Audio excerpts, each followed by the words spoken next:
This tutorial is on making or throwing a mug on the pottery wheel. This doesn't necessarily apply with the theme of my career, but more so with my hobbies. First thing you want to do is cut off a good piece of clay, maybe around a pound or so. You'll mess with the clay a little before putting it on the wheel, making it into a circle.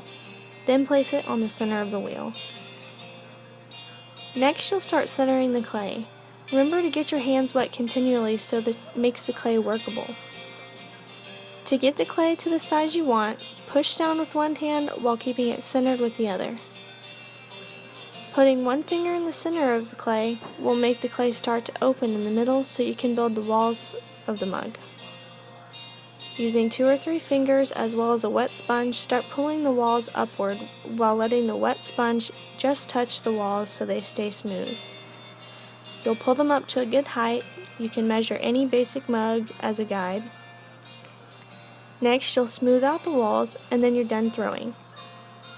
Turn the mug upside down so you can trim the bottom. Using a small trimming tool, just make a small indentation while letting the wheel spin very slowly. Now you'll make the handle out of a small piece of clay. It's best to let the handle dry a little before you attach so it's more stable. Apply the handle using water and make sure you securely smooth it onto the mug. And then you're all done. The last step and my favorite part to finishing your pottery is firing your clay. A lot of people assume you can just let it air dry and then you're good to go, but to actually get a functional piece of pottery, you have to glaze it and then fire it with one of these techniques.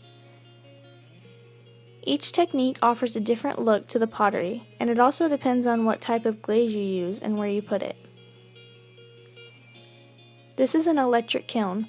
This one is smaller, and then of course you have your huge one, which is used for bigger pieces. Gas kilns are one of my favorite. They come in all kinds of sizes, and especially like these that are basically a whole building or a fireplace. Reiku firing is a technique that can get pretty crazy, and the outcome is super cool. The pottery is pretty much held over an open flame, and it can come out to have a really different effect on pottery like these. These are just some of the photos that'll show how different glazes and different techniques will turn out.